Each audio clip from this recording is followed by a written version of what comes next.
Okay, we'll go on to number 4. It's our consent calendar. Are there any items that board members want to take off the consent calendar for more discussion that you weren't able to do ahead of time? Seeing none, I'll be seeking a motion. I'm sorry, I would like to pull number 1 and 3 and 4. This is board member Klein. 1, 3, and 4. Thank you. Okay, I'd be seeking a motion on the rest of the calendar. I have, sorry, this is board member Earl. Okay, Did something get pulled off or not? 1, 3, and 4. Okay. Is the one the grant program? Yes. Okay, thank you. Okay, Can someone put the agenda up so we can see what those items are?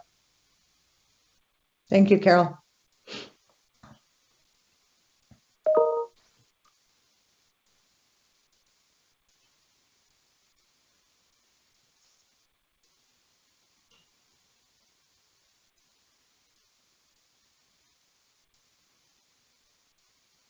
You ready for a motion?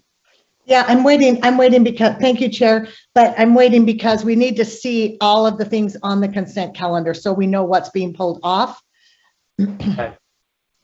We've got the child nutrition up here, but we're not there yet. All right. Well, I've got 1, 3, and 4 being pulled.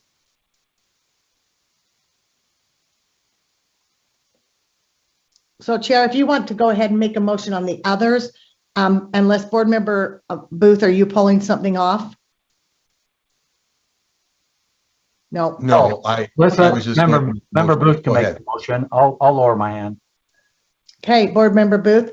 Also, I don't know who's driving, but it would be nice to see the agenda, and board member Lear has requested that.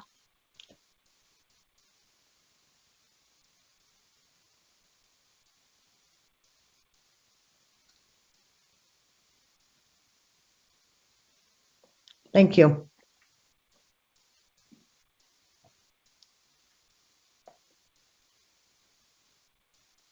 So Vice Chair Belknap, I would move Yes. that move the consent agenda items 2 and 5. Thank you. Second. Second, Chair Huntsman. So the motion before the board is that we approve the consent calendars number 2 and number 5.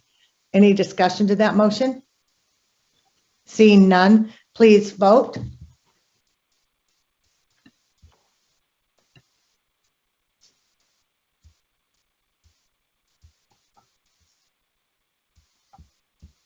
I see that as unanimous. Remember, board member Hutchings isn't here, Sybil.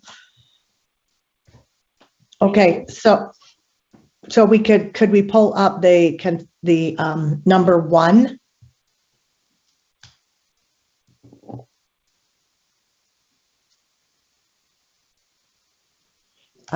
Board member Klein, do you have some discussion to this or questions?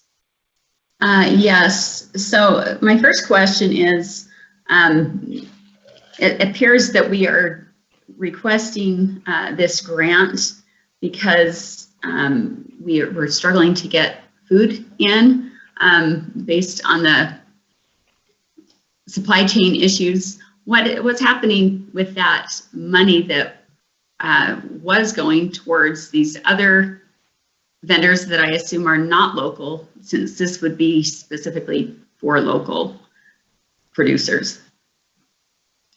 Okay, Kathleen, are you going to be the one, or is Christopher going to address this?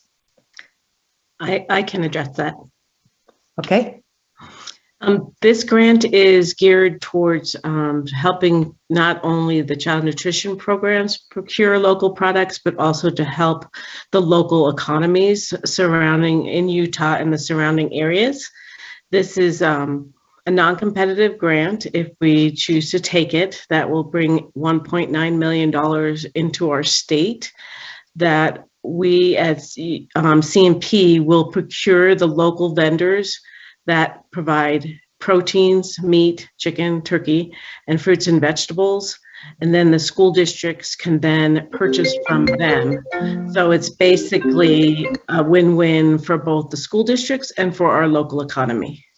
Okay, Kathleen, I think her question was, we have a certain amount of money coming in already. What's going to happen to that amount of money is that correct, Board Member Klein? And so what are we doing with that money? And now that we have this money? They'll still get their money for their reimbursement meals. I'm not quite understanding what other money she is referring. I will defer to her, Board Member Klein. Well, I'm assuming that we have monies coming from somewhere already that we use to procure the produce and such in our normal fashion. If we are switching from that to this new way of procuring food from locals, what happens to that other stream that we were receiving, or that we currently are receiving? That would it be in addition to? But does that make sense? Apparently the other is not working sufficiently. That's why we're moving to a local based. And why do we need money from the federal government in order to go local? Okay, your first question, the funding stream, they don't, excuse me, I have a cold. They don't have a steady funding stream that comes into the child nutrition programs. It's all meal reimbursement based on free, reduced, or paid. They receive some funding from the federal and the state, and then the parent pays the rest. This would help with some of their food costs. So this would be money that they could put towards that food and not have to struggle as hard with inflation right now and supply chain and how the cost of food has gone up. Does that answer your question? Yes, I think so. Do you, I have a different question. Do you want to go to the others? Well, you already asked her another one she hasn't answered yet. Yes. So do you have 3 questions? I have one more. A concern. Currently, it just came out a week or so ago. President Biden has made a claim or a requirement that anybody that takes the federal funds for school lunch programs will be basically tied to his executive order 13988 via the AMS requirements that are in the grant application, that would end up actually requiring that we allow for such things as boys in the girls' bathrooms. And so I have grave concerns over what we're agreeing to with this grant application. Okay, I don't know that Kathleen has the answer to that. Is there anywhere in the grant it's asking us for anything other than money to procure local? No. Not It does. Unless Chris Bruin, he's also on and he's our grant manager. He may be able to answer that question, but the child nutrition programs are all federal funds. So that would apply to all of the funds that are currently coming into our state and out to our LEAs. And those are the funds that I was referring to. What other funds are we receiving for school food, whether it's school lunch program or something else? Well, all the federal reimbursement that we receive for lunch, for breakfast, for snack, for summer are all federal funds. And they're based on a reimbursement level that flows down to the LEAs. That means that if a child eats a meal, and depending on their eligibility, whether they're free, reduced, or paid, the federal government will subsidize that amount. Okay. Well, based on that information, I will not be voting for this grant. Okay, thank you. Board Member Earl? Yeah, I have just a couple questions. They have to do maybe similar in some ways because the USDA is promoting or trying to combat discrimination in place of just providing us with the needs that we have. And this maybe some of these have to go to governance, maybe not necessarily questions, but the concern over continual giving of grant money, which then attaches us to new regulations under current administration. I think Natalie implied that, or at least talked about that. I have a question. Are we able to meet the needs of our local districts currently? Local districts are struggling with food costs currently and getting the products that they need. So this would help not only our local districts, but it would also help our local farmers and our local economy. So, okay, so the government, I guess this is where I have the concern, the government stepping in, giving money to local, and it's specifically socially disadvantaged producers. That's not economically, but socially disadvantaged producers. And then they're going to give it to us at a lower cost. And so the government's boosting, am I understanding that right? They're going to give it to us at a reduced cost for some reason because the government is providing them money to produce food for schools? Not necessarily. It would all go through the correct procurement train that it goes through USBE. So we would have to follow all the procurement guidelines that we follow for everything else. Okay, and then this will be additional funding so that we can then purchase So then, foods correct. that are being supported by the government? Correct. So then the grant would be determined on your enrollment in your school district of how much money you would get to then spend on these vendors that we have procured for you that says, Farmer A can provide you beef if you would like to. So here's your money if you would like to procure it from them, or Farmer B for chicken or fruits and vegetables. Okay. Okay, I'm seeing this as a complete overreach of national government for state and local businesses and private individuals. I do have concerns with this as well. Those are the questions I had for now. Thank you. Kristen, I'm going to just skip to Patty. Maybe she can give us a little clarity and then I'll come back to you. Thank Dr. you. Norman? Yes, thank you. Patty Norman, Deputy Superintendent of Student Achievement. I think many of these questions go to maybe redefining what the purpose of this grant was.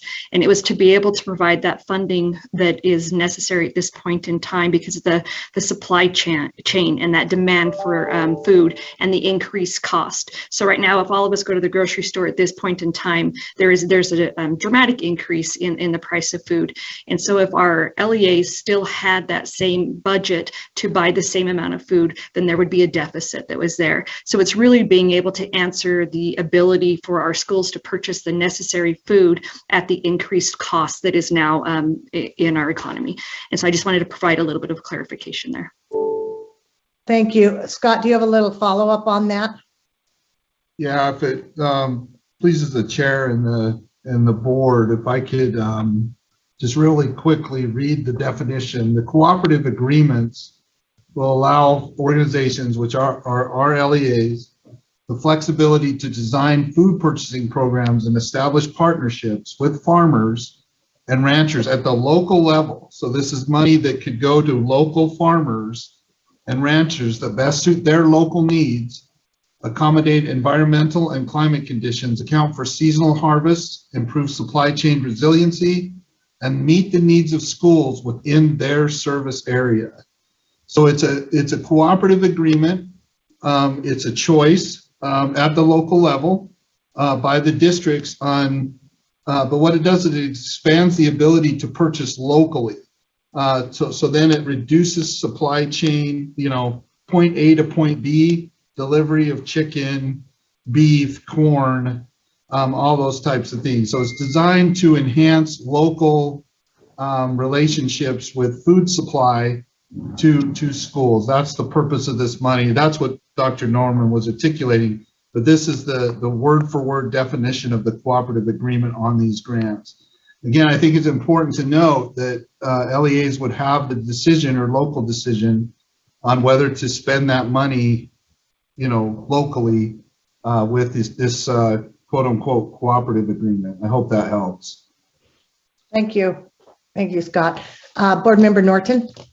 Yeah, seeing this from an elementary school perspective, it was very interesting throughout the year as we would, our school lunch menus were so haphazard because of those supply chain issues. And it just got to the point that most of the time it was cook's choice and, or it's mystery lunch because they didn't know what was going to be available or if they were going to have enough come in.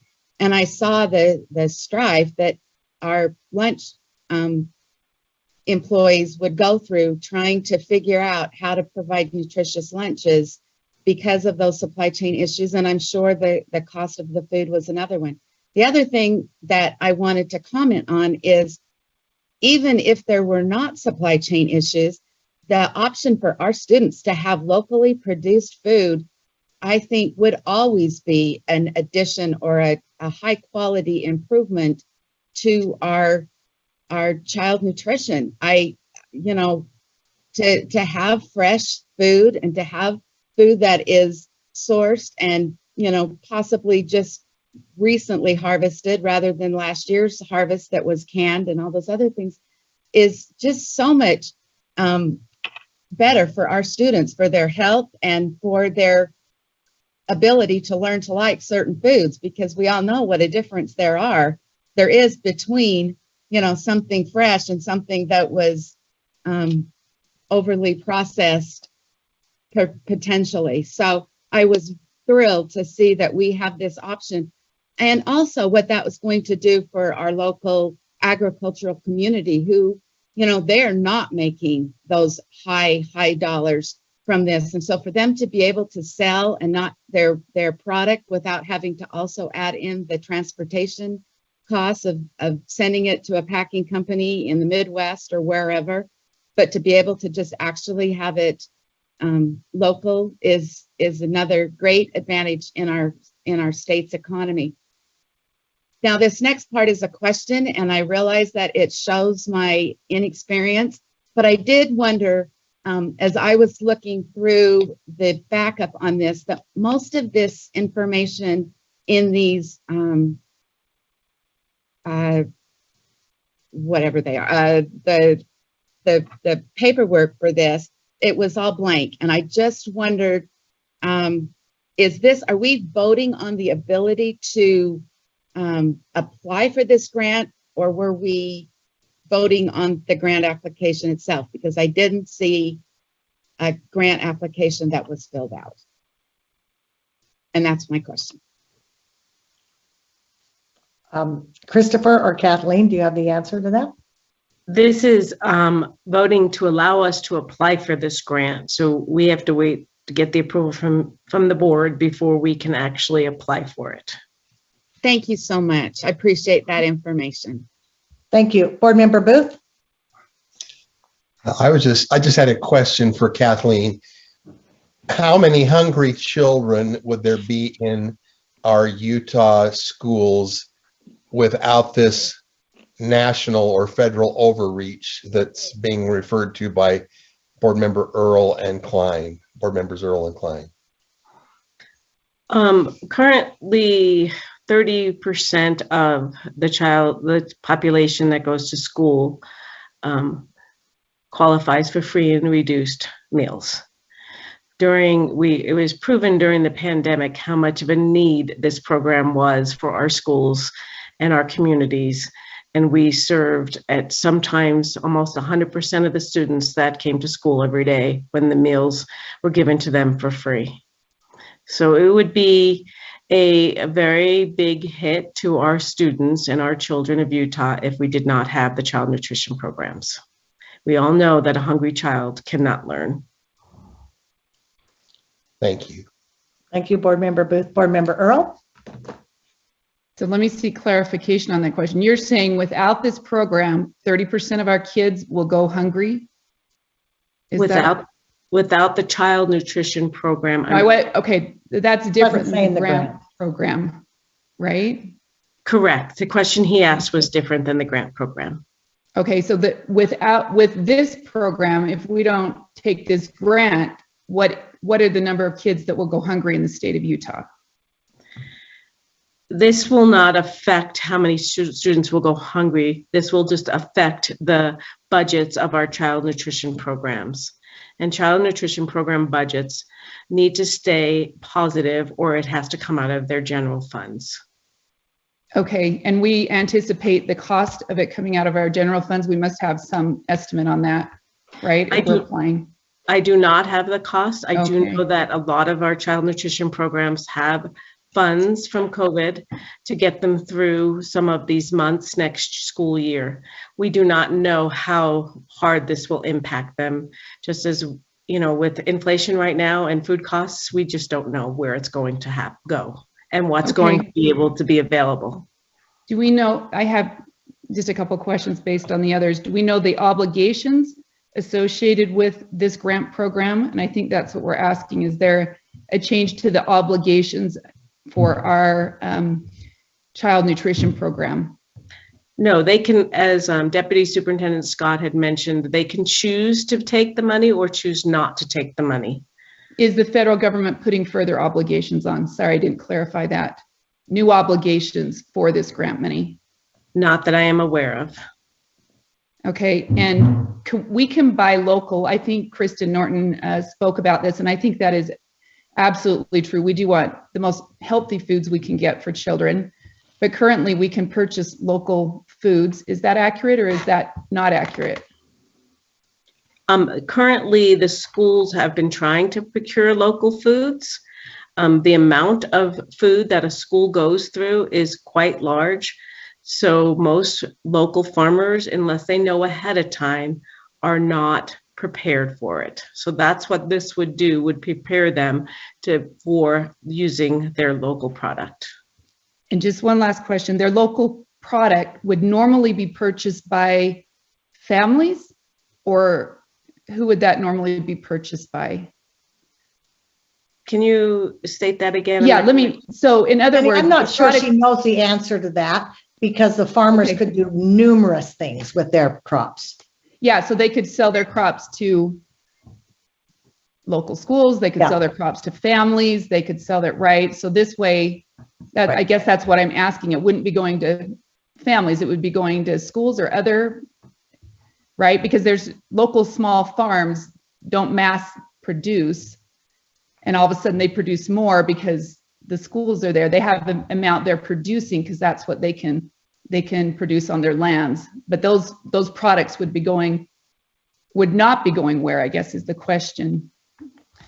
It's not just surplus, right? If we're having an economic downturn. Correct. It would keep the product within our state, and it would keep the money within our state. Okay, thank you. Okay, Board Member Hart. I have a comment, and then first, I would just, are we looking to, in our grant, be more restrictive than the grant application? I see a couple different places where we talk about historically underserved, we talk about, we use different terms. Are we using more restrictive terms than the grant allows, or are we leaving it open to all categories listed in the grant, the RFP? It depends on who answers our procurement. So once we send out a request for proposal or a bid, then we will know who will be able to provide these products to our schools. So are you opening it up to everyone, or are you narrowing who is eligible for applying? We would follow the same procurement policies and procedures that USBE requires of us. Okay. I call the question. Chair? We don't have a motion. Oh, we don't have a motion. We don't have a motion. So do you want to make a motion? Hold on. No, I don't have it up. I've got it ready. Go ahead, Kristen. I move that the board approve the child, just moved. It just moved. What happened?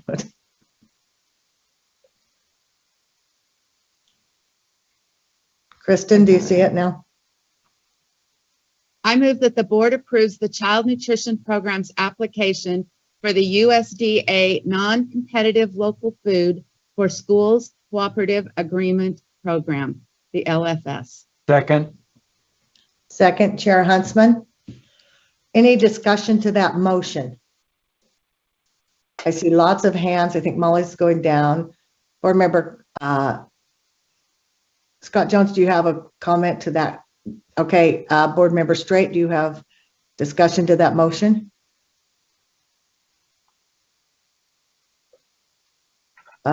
Board Member Earl, do you have discussion to that motion?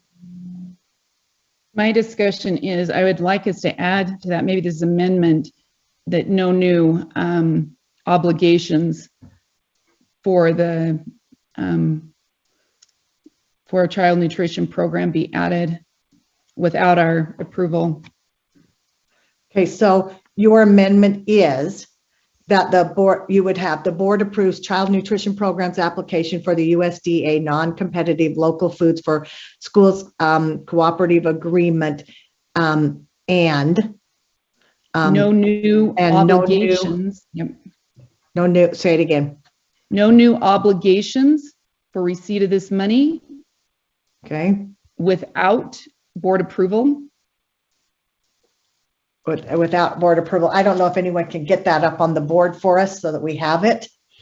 I don't know what's in the application exactly where we can put that in there. So do I, yeah, go ahead. Vice Chair Belknap, this is Angie Stallings. Yes, Kelsey, I just sent you a link to a shared doc. And then Board Member Earl, could you repeat that one more time? And we're putting it in the shared doc right now. Yes, no new obligations for our child nutrition programs without Sure. board approval. for this application.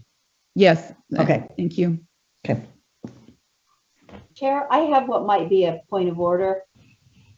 Okay, What do we mean? What do you mean, Jenny, by new? The Utah has to follow the law to get federal money. So that's always been the case. That's not new. So what do you mean by new? Any obligations that are unique that we have not previously adhered to. And unique to this program? Or Yes. unique to federal? No, unique to child nutrition. In other words, any changes to our child nutrition program that this program would require that we've not adhered to before. And I'm sorry, Chair, I'm still not understanding. We've always had to abide by the federal law. And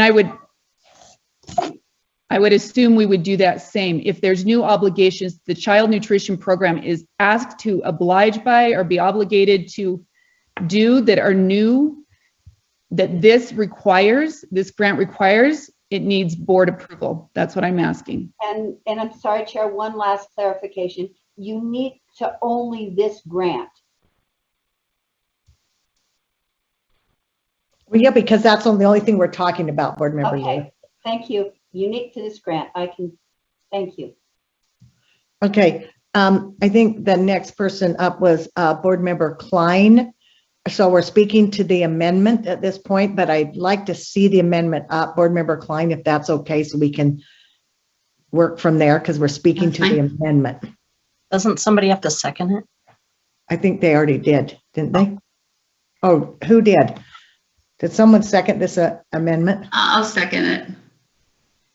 Thank you, Board Member Hart. Okay, so my question regarding the amendment is, does that cover new regulations that could or are going to be imposed on the subrecipients of the funds, meaning the producers, the private businesses? Are there regulations that are going to come upon them as a result of accepting purchases from USBE or from the local districts of their foods? Does that make sense? Are there going to be federal regulations put on those recipients? Probably. I don't know if somebody has an answer to that. I do not have an answer to that. Okay, Vice Chair Davis, do you have some insight on that? Well, I just have a question, Chair. I'm wondering if Board Member Earl could just talk a little bit about her understanding between the difference of logistics and regulations, because there will be a lot of requirements when you enact any new program. You're required to fill out this report, or spend your money in this certain way to get this many pounds of food. I mean, are you wanting everything that's new with this to come back to the board, or are you specifically thinking in your mind there are federal regulations we follow right now, and if there are big changes to that, or any changes to that beyond basic implementation logistics, that would come back to the board? I think that would help for clarification. It seems to me that we currently have policies we follow. Board Member Lear spoke to that.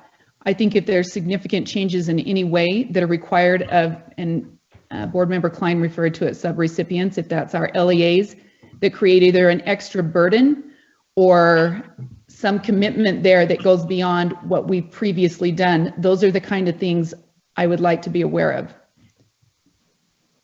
Follow-up, Chair? Go ahead if it's to the amendment.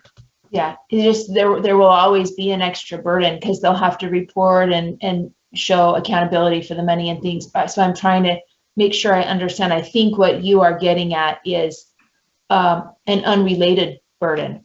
Like, if you get this, then you have to do these things that we say. That would be accurate. Thank you. That's helpful clarification for me. Thank you. Board Member Klein? Well, I don't know that my question's been answered. I guess you don't know, and so that's a concern, because I don't want to tie the hands or have like the local producers or private small businesses that could have goods purchased from them. There needs to be something in here so that they know what they are agreeing to as far as regulations if they accept purchase it, if they allow schools to purchase from them. I'm also really concerned about the fact that this money is required in the grant. It requires that they follow the AMS regulations, which include Biden's new definition or interpretation of Title IX for not discriminating against LGBTQ kids, meaning he will require that these kids are allowed to use whatever bathroom or facility that they want. Plus, it gives an advantage to certain subgroups, like the schools should be buying from certain socially disadvantaged or underrepresented groups. And by giving those groups an advantage, we are actively discriminating against other producers and small businesses, which itself is a violation. And so, it's getting really messy as far as what Biden is, or this current administration is requiring, or how they're interpreting things. And so I don't want schools or small businesses or local producers to then unknowingly get caught up in that mess as well, and then not have a way out. Thank you. Board Member Hart? Okay, so I understand. I'm not happy with our kids' food at school. Access to food at school is being used and hanging in the balance of things like how to interpret Title IX, that kind of thing. I don't appreciate that. I don't think that should be used as a political tool. I wish it would stay separate and follow procedure. However, in the end, analysis, I can't, and every farmer to me is disadvantaged and struggling, and could probably qualify in evaluating all the different categories that they're including. And small business is important. So I can't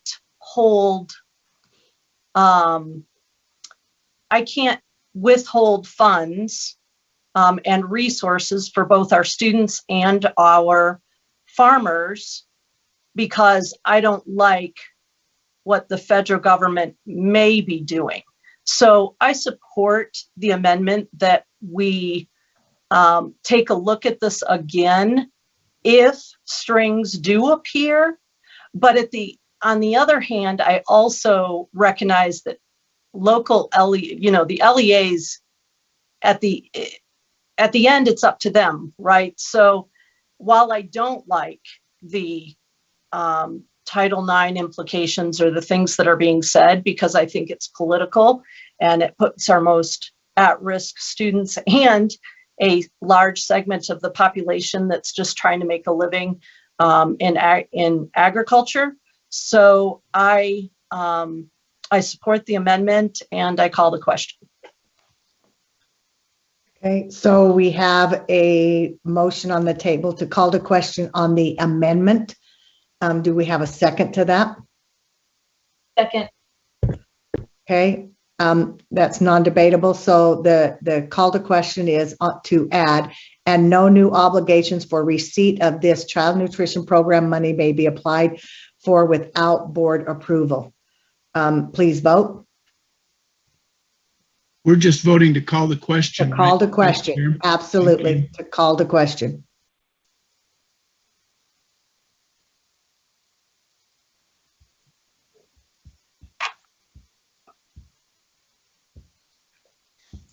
I see that it's unanimous. Oh, it's not unanimous. It's board members have voted, Board Member Earl voted no to that. So the amendment on the table is, and no new obligations for receipt of this child nutrition program money be applied for without board approval.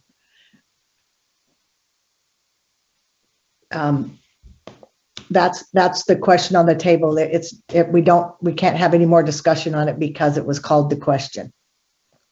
So now, and no new obligations for receipt of this child nutrition program money be applied for without board approval. Please vote.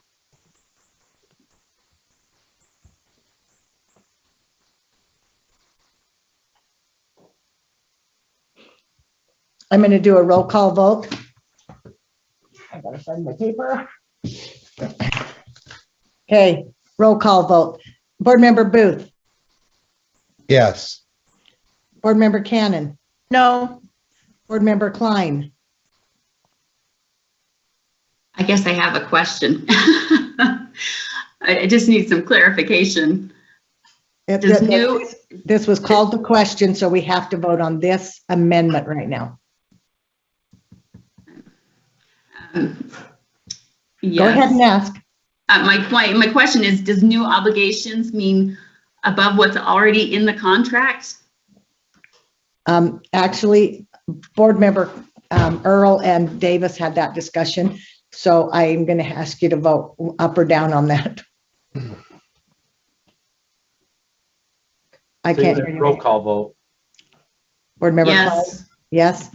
Board Member Davis? Yes. Board Member Earl? Yes. Board Member Hanson? No. Board Member Hart? Yes. Board Member Chair Huntsman? Yes. Board Member Hymas? Yes. Board Member Lear?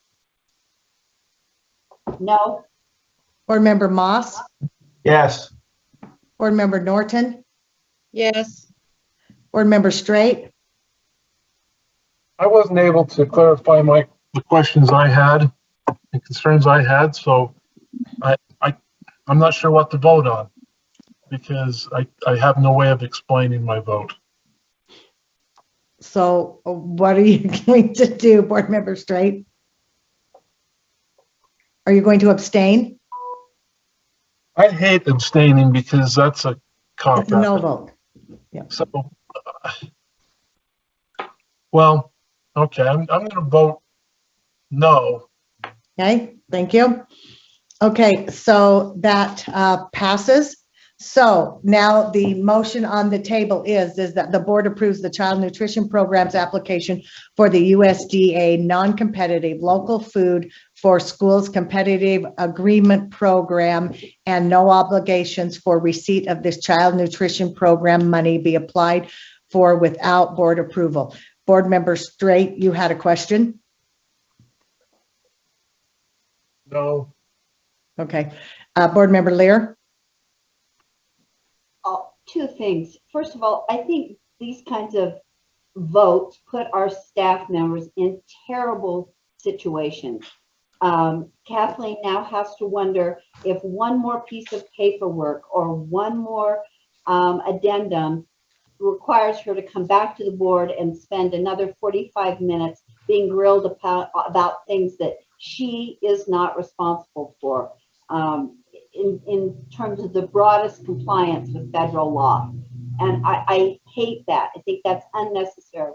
Secondly, the area in which I live, my board district that I serve desperately needs every opportunity for food that they can get. Fresh is better.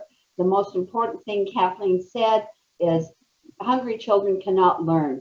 Those are many of the children I represent. I cannot do anything that hinders this money from helping those children. And the federal government has subsidized farmers for 100 years, 200 years. So this is not new. And we have now spent 45 minutes bickering about things that are way beyond the scope of this grant. Thank you, Board Member Lear. Board Member Straight? Yes, I do need to do full disclosure. I did, for the public's knowledge, I did send an article from the Federalist, which I think may have prompted some of this discussion. I won't make any comment about that article because it's less than a week old. It's easy to find. But I do want to read the federal non-discrimination statement, and then I want to, with this idea of new obligations. It's already in the non-discrimination statement, and it says, quote, in accordance with federal civil rights law and U.S. Department of Agriculture, USDA civil rights regulations and policies, the USDA, its agencies, offices, and employees and institutions participating in or administering USDA programs are prohibited from discriminating based on race, color, national origin, religion, sex, gender identity, including gender expression, sexual orientation, disability, age, marital status, family parental status, income derived from a public assistance program, political beliefs, or reprisal or retaliation for prior civil rights activity in a program or activity conducted or funded by USDA. Not all bases apply to all programs. Remedies and complaint filing deadlines vary by program or incident. That's already posted, so it's not new. At least that's my opinion. So I guess I'm frustrated about, did we accomplish what the intent was in the first place, which was a concern expressed by Board Member Klein that now transgender girls are going to be in girls' bathrooms. So I'm not sure we did what we thought we did. Thank you, Board Member Straight. Board Member Hanson? Thanks, Vice Chair. I'm just concerned that we are tying the hands of our good procurement staff and financial staff so that it makes it almost impossible for them to go forward with a grant like this. If the question is, do we want to take federal money or not, let's get that on the agenda. Let's vote on that and do it straight out instead of I believe what Carol said is right. We're really putting a gun to the heads of all the staff to know exactly what's buried in layer after layer of this. Every amount of federal money that we take has strings attached. It has had strings attached forever. Highway tax money has strings attached.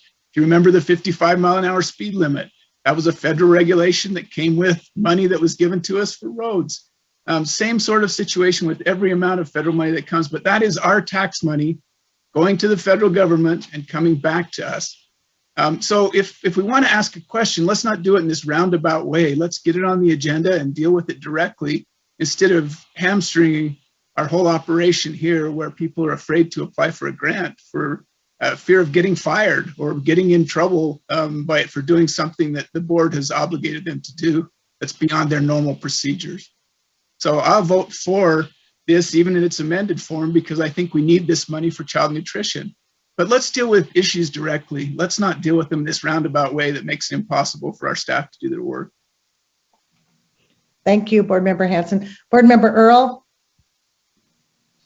And I think that is the intent here, is to clearly deal with something. If we have some new obligation or string that we've not had before, that is the intent, to make that aware to the board before moving forward.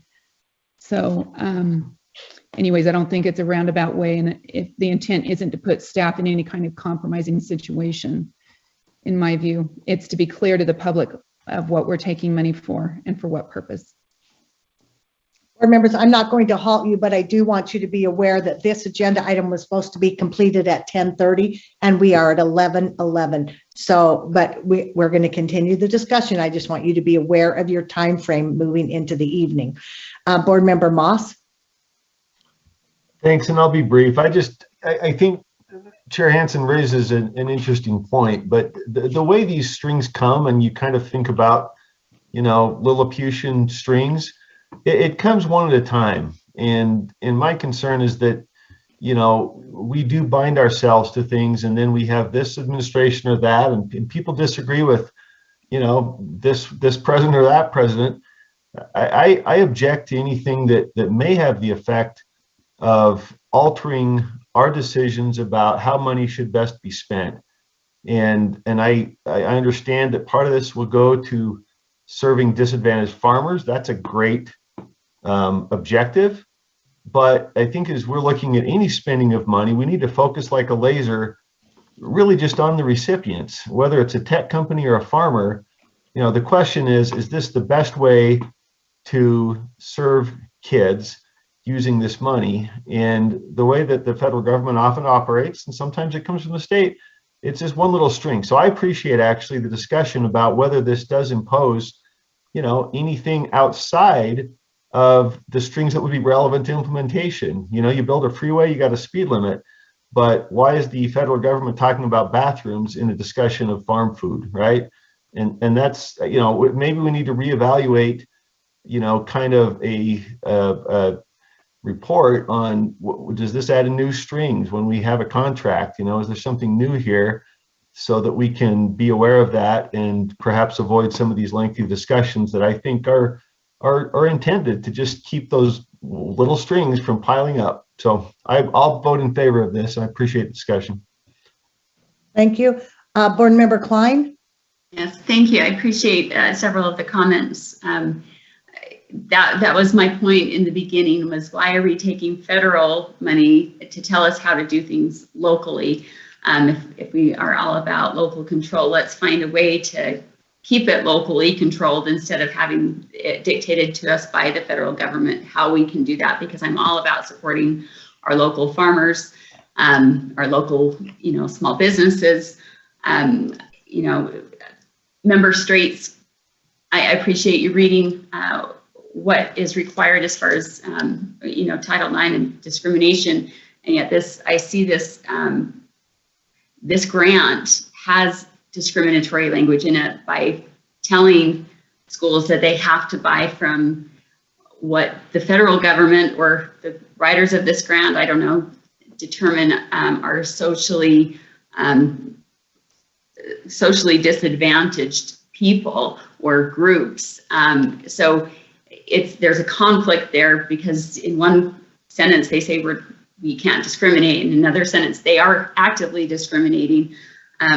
Also, my concern is that, we say local districts can choose whether they take this money or not.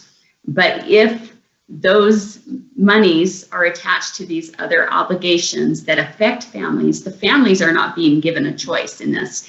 Maybe, if we're going to speak boldly and openly, we say, okay, families need to know that they are choosing, or that the schools are choosing for them, between their children being fed and protecting their children from potentially dangerous situations where they've got boys and girls bathrooms. So I don't feel like we're doing our families a favor by putting such a choice on them and not actually even giving them a say in it, but saying, the districts will decide.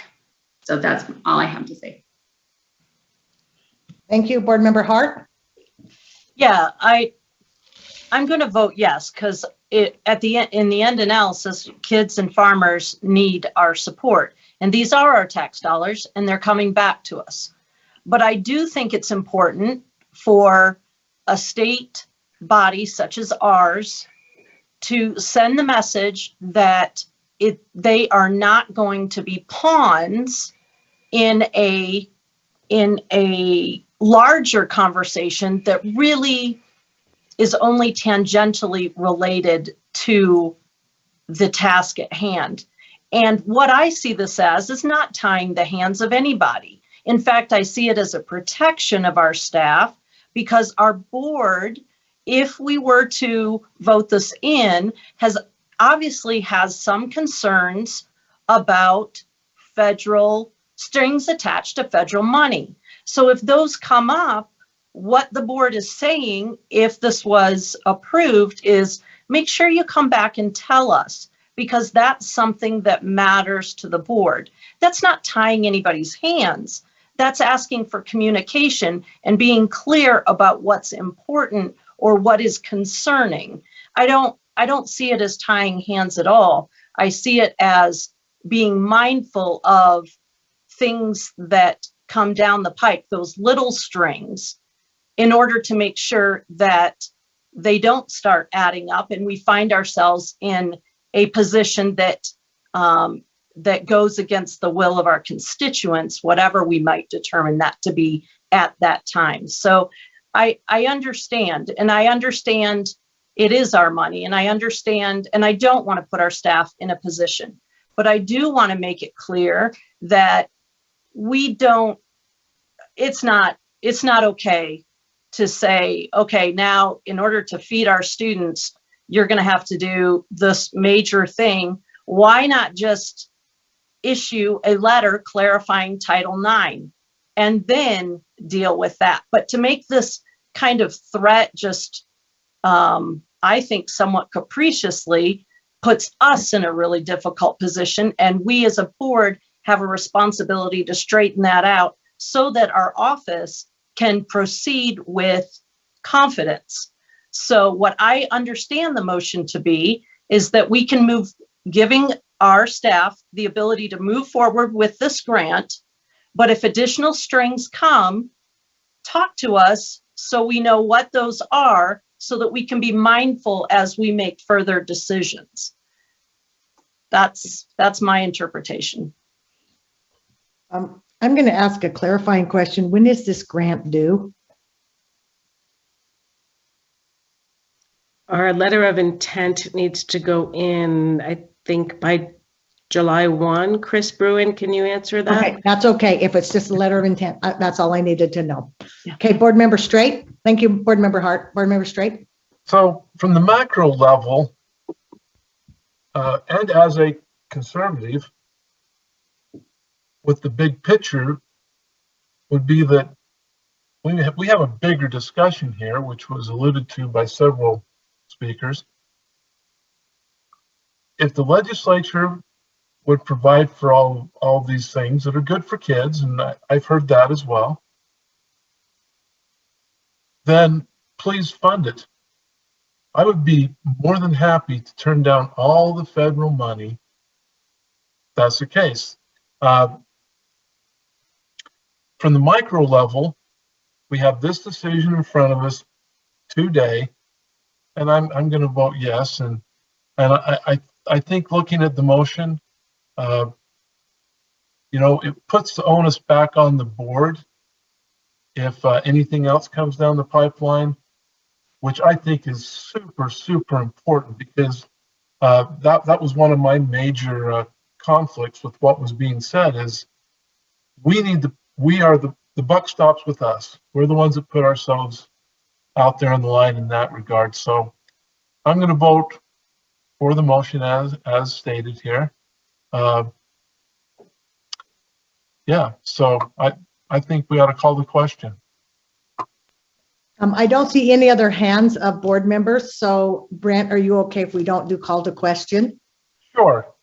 Okay, I know it's non-debatable, but I do see staff members, so that doesn't help me either, because if I do call to question, I better just do what he's asked. So I'd like to hear staff, actually. So. Okay, so you're taking your motion back. Board Member Jones, I'm sorry I demoted you there. Deputy Superintendent Jones. Hey, yeah, thank you, Madam Chair and members of the board. Just quick staff perspective. We've always been obligated to never discriminate, to do that too. So there's that. I understand there's these ancillary concerns or questions about, to keep in mind, the process doesn't end here. We put it in front of you. What we're seeking is just your approval to apply for it.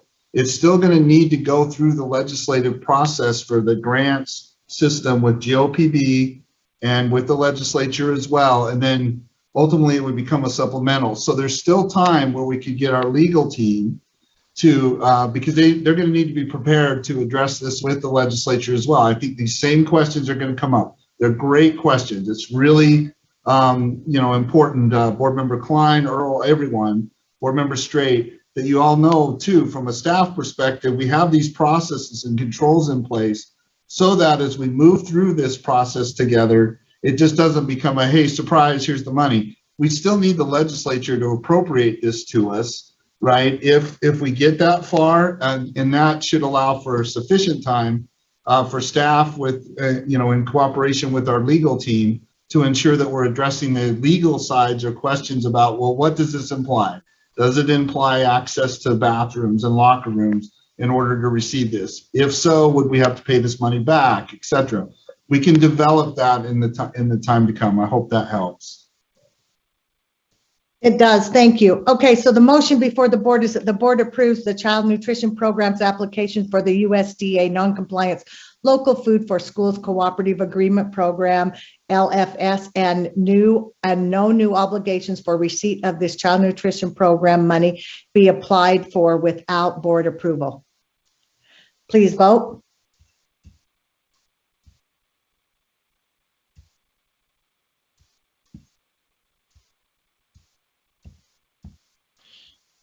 Sybil, I see that the voting is unanimous on that.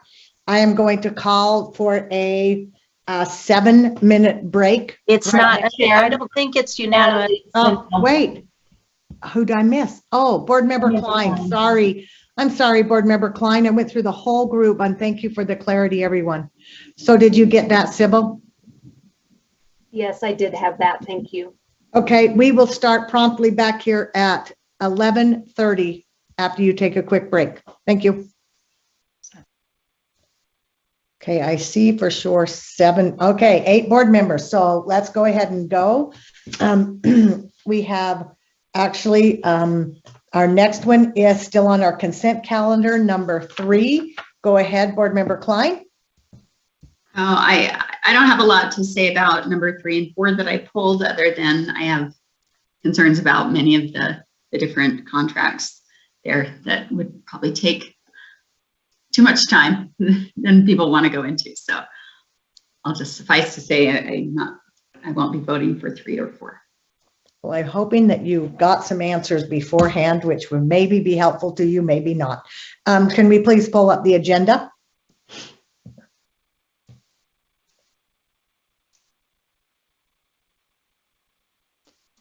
Does anyone else have any questions on 3 or 4?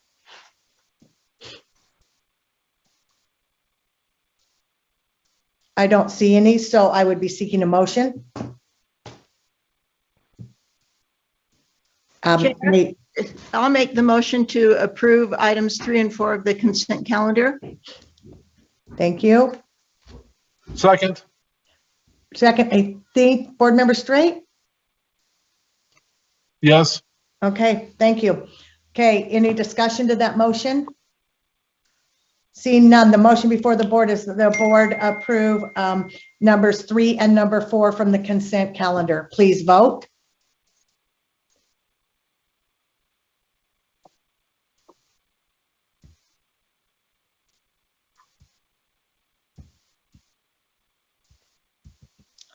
The voting is complete with 1 nay vote by Board Member Klein. Thank you, everyone, and thanks for coming back too and not leaving us all.